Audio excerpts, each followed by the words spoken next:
31,000 विद्यार्थ्यांचे समूह गायन उत्साहात संपन्न। नाशिक शहरातील झेप सांस्कृतिक कला व क्रीडा मंडळ आयोजित भारतीय प्रजासत्ताक दिनाच्या अमृत महोत्सवाच्या निमित्ताने जागवूया मुलांचा देशाभिमान या कार्यक्रमास शालेय शिक्षण मंत्री नामदार श्री दादाजी भुसे साहेब उपस्थित होते।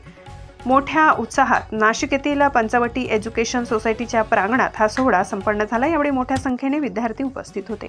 शहरातील 81 शाळांचे 31,000 विद्यार्थी सहभागी झाले। यावेळी संविधानाचे एकत्रित वाचन समूह गायन झाले। या कार्यक्रमाला भुसे साहेब उपस्थित राहून विद्यार्थ्यांशी संवाद साधला। विद्यार्थ्यांचा उत्साह हा कौतुकास्पद होता। उद्याचे भविष्य या विद्यार्थ्यांच्या हातात असून देशाचे भविष्य उज्ज्वल असल्याचे या उत्साहाने जाणवले। या कार्यक्रमाला माजी महापौर श्री गुरमीत बग्गा, श्री नितीनजी ठाकरे, श्री अजयजी बोरसे, विभागीय आयुक्त श्री प्रवीणजी गेडाम, श्री प्रवीणजी पाटील, श्री जितूबाई ठक्कर, शिक्षक, अधिकारी, कर्मचारी, विद्यार्थी मोठ्या संख्येने उपस्थित होते। S9 TV न्यूज साठी गणेश शिंदे, मालेगाव।